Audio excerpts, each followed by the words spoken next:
So, my topics is energy agriculture integration, a possible option for the land management. That land is a very scarce thing, and we are using the land because population increases. That overloaded with the population, we are using a lot of lands, for living purposes. But if you utilize all the land for the living purposes, what will happen to the, agriculture? Where the food will come, and how we'll sustain ourselves? That's the major topic. That's the major challenge. So let us see what what you can do.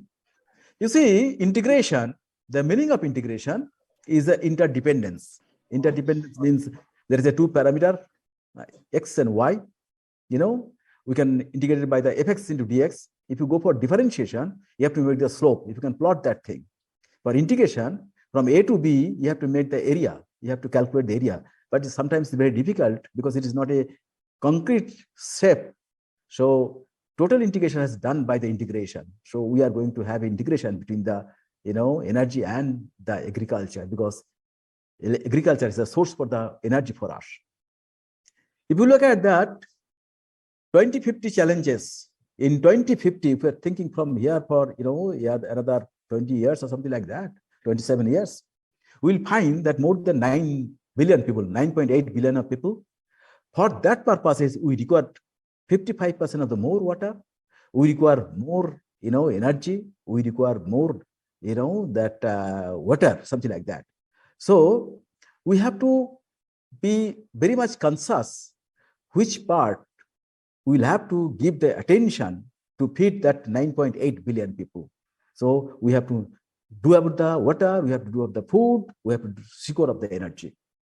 Now, if you can look at here, sustainable development, if we, there is a problem for the poverty, number one, we have to remove poverty, then zero hunger. Poverty means zero hunger. Then you have to go for the good health.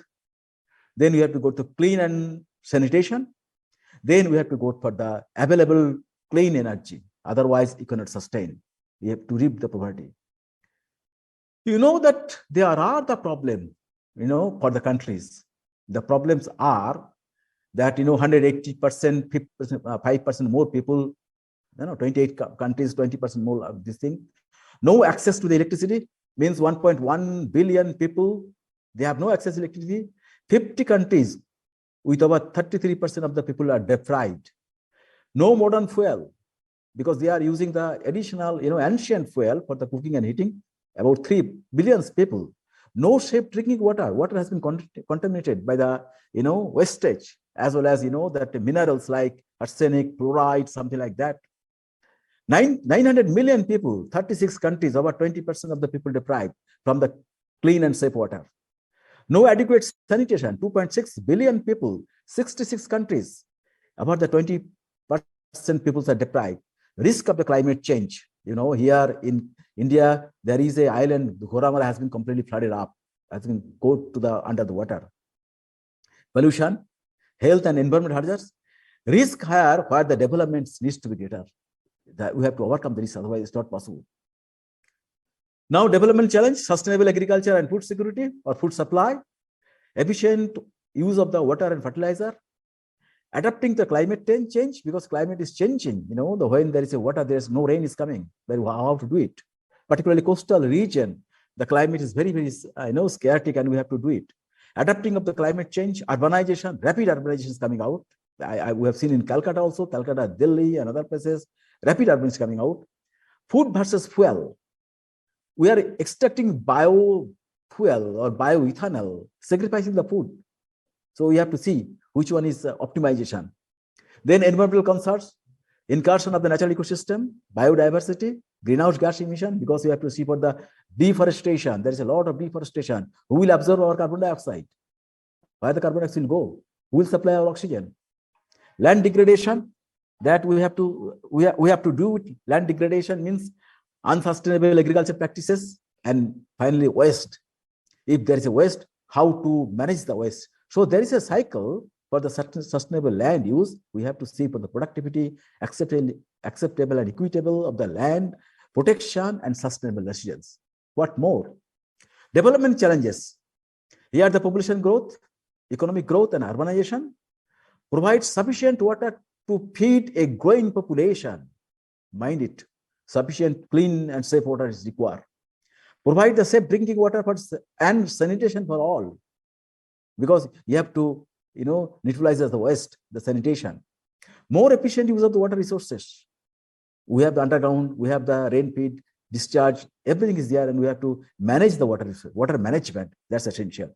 Then protect the groundwater resources. Due to the rapid urbanization, there are 7 stories, 12 stories, 60 stories were building were making, and they are putting pressure on the aquifer. So according to Pascal's law, from the city, the water aquifer has been shifted, and they are going to the coastal area, and coastal area getting flooded up. So we have to see the groundwater protection, how to do it. Then environmental conscious climate change, right? Drought, flood, sea level rise, and pollution, and eutropia.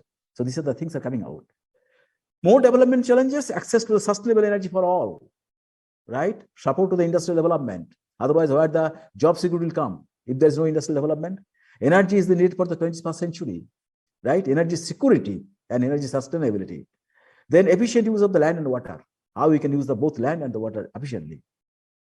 Environmental concerns, we have to see of the reduction of the greenhouse gas effect, mining, mountaining top removal, and other things, that we are mining the building material and dispersing that thing to the cities areas and making an imbalance day by day, because earth has a finite carrying capacity, 100 gigajoule per hectare per year, and we are overcoming that thing. So we have to take care very much that thing. Then environmental emission, NOx, SOx, lead, particularly, the tube lights and the other sources, that soldering material, they are emitting the lead also. Even tube lights, there are the mercury and lead, and they are going to the fruits, vegetables, and fishes, and they're coming to the human body, creating the cancer. The cancer rate has been increased by 60% more. Responsible for the environment and the food and water. Water is contaminated by the arsenic, and the arsenic is a very, very carcinogenic thing. And the Socrates has given a kind of the poisons, which is known as that hemlock. Hemlock is a tree from where the resources coming in the form of the arsenic poisoning. Then indoor pollution and solid and liquid wastes, radioactive waste, because a lot of nuclear power plants come out where they dump the that waste. Either you have to keep it in some places very, very difficult because of the radioactive, because their lifetime is very, very high, 300 or 200 years, something like that. Sustainable energy, there is a relationship between the water, energy, something like that. We can have the water for energy, we have the food, and they are interrelated. And there is a land management for the food. There is a water for the food preparation. There's the energy for water, record for the energy, right? Without the water, you cannot, extract the energy for any form. And the National Sustainable Development Policy has to drawn up on these aspects. It is highly interlinked. It opens the river as a nexus. They have a nexus in between the land, energy, and water. There's a nexus, and we have to do it, to find out the nexus. The production of the food accounts for the largest component of the human water footprint, right? About 70% of the fresh water withdrawal of the worldwide for the agriculture. Groundwater, we are exporting. In West Bengal, 82.2% of the underground water we are withdrawing for agriculture purposes. That's the thing. Can it rise by 90% in some of the low-income countries? There are. Lower of the most, higher income countries, they are reducing much more, water consumption. Approximately 20% of the fresh water withdrawal for the industrial purposes. What are the industrial purposes? First, the cooling of thermal process in the manufacturing sector, because there are the cooler is required in some places. Primary fuel extraction. When you go to the extraction of the crude oil or the crude gas, water is also required for the drilling purposes.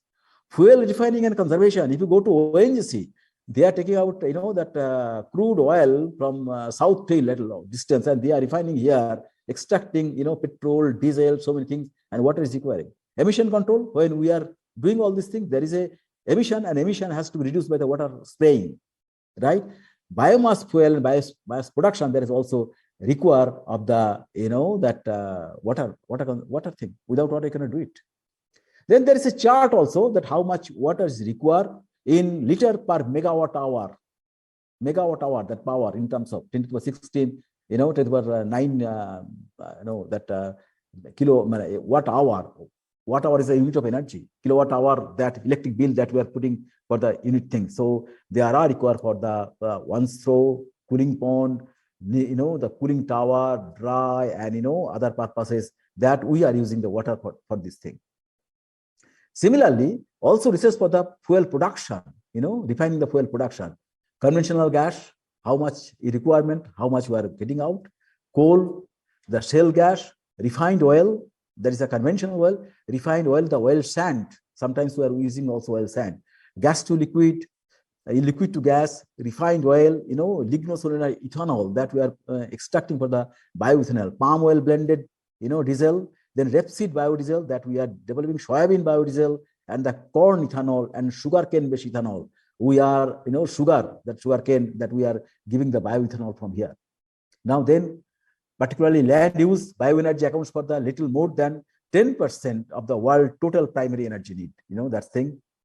Over average 11% of the coarse grain, 11% of the oilseed, 21% of sugar cane were used for the biofuel production in 2008 to 2010. It is increased now by 2020. 10 years ago, we are thinking, we are giving the data, but 10 years, there is a lot of, increase of that thing. 495 terawatt hour electricity was produced from biomass, from gasification, for bioethanol, and so many aspects by 2014. 2% of the world electricity generation from biomass. We are also developing here in our university hydrogen production from the biomass that can be also produce electricity. Then also here, the land transformation, meter square per gigawatt hour, how much land has been converted, and the power plant like coal, nuclear, gas, photovoltaic, solar thermal, wind, hydro required the, lot of land also. Then, interlinkage between the land transformation with bioethanol, biodiesel, biomethanation, because we have to produce the raw material, then you have to do it, and everything has to be done one after another. So that's why the integration between the land and the things also. What more? Energy is required for the powering of the agriculture sectors. There are two things: direct use of the energy, right? Roughly 2.1% for the total energy demand. Energy is required for the production of the fertilizer, pesticides, and other agriculture input. Indirect use of the energy agriculture is 1.2% for the total and final energy demand. Then in addition to that thing, energy is needed to the process of the transport, storage, package, food market, and agri product. Now, the limit of the constraint of the land management, shortage of the arable land, agricultural land, land degradation, land is degrading day by day. When we are putting much more pest or the fertilizer, the particular chemical fertilizer, land is degrading. Quality of the land is falling down day by day. Thinking for the organic fertilizer. Loss of the agricultural land due to urbanization. We have seen in Calcutta, there is plenty of land has been converted into residential flat. Water shortage due to this thing. Biophysical constraint, socio-economic constraint, and change of the political climate. The political system, our political system of the country control everything because they are the input. Pillars. What are the pillars? First thing, productivity. One, productivity which is maintenance or enhance the product and services. Security, reduce the level of the production risk. Then protection, protect the potential of natural resources, degradation of the soil and the water quality.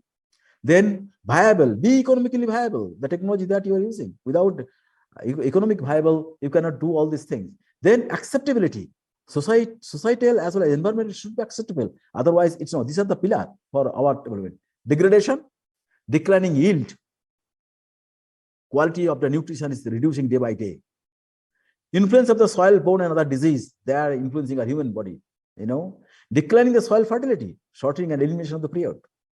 Pollution of the groundwater has been polluted by many aspects, many soil and other things, like as I mentioned, arsenic and fluoride, and some of the things are coming. Then soil salinity, which was a major problem for here also, soil salinity, particularly in coastal belt. Then globalization. The globalization is coming out when we're thinking. Land use, crop and productive system, basic information on the environment requirement of the cultivators.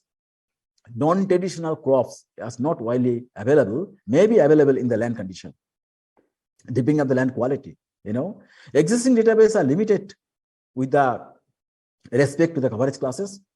Then, little management information like geographical location, quality, further usage, something like that. Then muscle power initially. by, bullock cart and human being, now come to the machine power.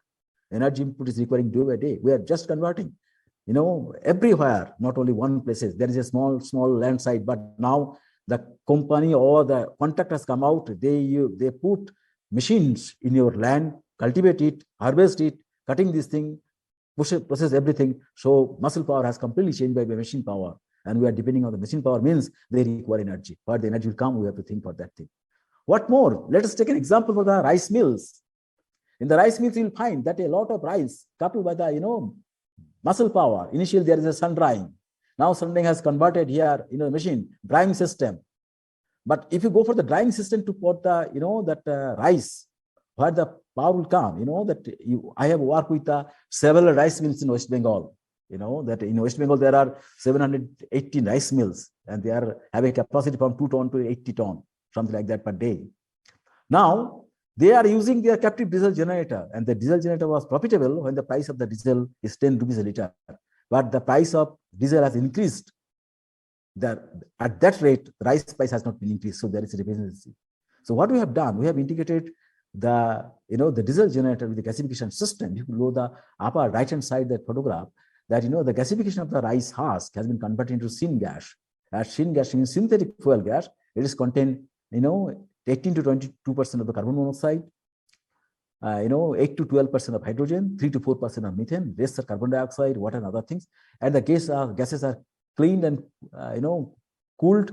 They have been coupled to the, carburetor of the diesel engine. Diesel engine started with the diesel, and when the gas comes, they reduce the diesel condition, and optimum condition, they are taking the 70 to 80% of the gases and 20 to 30% of the diesel, so diesel conservation. And after the diesel conservation, you'll find the right-hand side, the lower check, charcoal is coming out. Charcoal is a very clean fuel, and the villagers are using, it's a byproduct, or you can, it become a fuel for that village people. So it's a clean fuel, and we have measured using that fuel to the tribal people, tribal areas in Bardhaman district of West Bengal, and we have seen that within 5 years of the Human Development Index and enhance from 18 to 22% for the use of this ideas, the charcoal for the agriculture to the food security. Another item has come out that you can use that rice husk, which is coming out from this thing, making a paste, and they can come in a pellet form. And the pellet has been, very precious angle, particularly in Bangladesh. They are selling at 6 rupees a kilo. So that is the outcome of the agriculture product, and they become a source of the energy. Now, the land is very precious that I have mentioned. And, the clean energy, solar energy, we are using the same land for the two purposes, agriculture as well as the food, agriculture for the food security and solar power for the energy security. So food and energy security coming from the same land. And we have done it even in 2010 in Charunka Solar Park in Gujarat. Here we have, 500 megawatt solar park and 10 megawatt power park. We have done it. Now the project is 1 megawatt is grid connected systems, 4 acre per, 4 acre of land that have been taken. Put the solar module at 7 feet of height at the ground level. Average insulation, if you take for the West Bengal, is 4 kilowatt hour per meter square per day, and 300 days sunshine, because out of the 365 days, we are taking 25 days as rainy days and 40 days, dark days. So ultimately, sun will be available for 300 days, and investment is 355 crore. Power generation, about the photovoltaic power plant, we have get 1.2 million kilowatt hour per year. At the export level, because there is a loss, two loss, one is known as a capture loss, another is known as a system loss, and there are nearly 12 to 18% of loss. So after that, you ultimately export 1.056 million kilowatt hour per year. Agriculture and allied activities can produce other things. So a couple of cash crop can be cultivated on the site, and we have done it. Capital that I have mentioned, 4 crore, for rupees 100 lakhs. Then plant cost 340 lakhs, total investment 360 lakhs, income, electric power rupees 3.5 per kilowatt hour, so 36 lakhs, agricultural product 2.5 lakhs, total 38.5 lakhs, payback period is 9 years. Other benefit, you will get the tax benefit, carbon credit, and benefit from the hedge fund that industries are doing this thing. This is one of the example or one of the site from the Charunka Solar Park, where the arid land is converted into fertile land. You can see the trees are coming out because the solar power can used for the change the land quality. There is a term called the electrokinetic effect, that when we put the solar power, particular inclination of the latitude angle, because the Gujarat temperature is very, very, very high and the glass surface is hotted up. And as a result, the surroundings air is heated up. They are lighter, they go apart, light, air from the surroundings coming out. They are making the friction on the glass surface, generating the current, the statical charge, and we have to neutralize the charge. So when you are making neutralizing it, one side is acting as an anode, another side acting as a cathode. Current is flowing through the soil, and when the soil is flowing, one side, particularly anode side, become a amino acid. In the amino acid, a kind of bacteria and virus is generating. They are, after their death, they become they are implanting carbon and nitrogen, and the soil, arid soil, become fertile soil. That's another advantage of this thing. One of the example. Another park, we are using both agriculture and energy for the same sector. So there's a dual benefit, double benefit. So we have to see how to use the multiple use.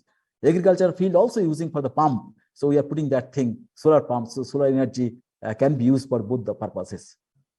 If you think for the sustainability, then there is a relation between society, economy, environment. So three structures can be integrated themselves to have a sustainable living or sustainable living.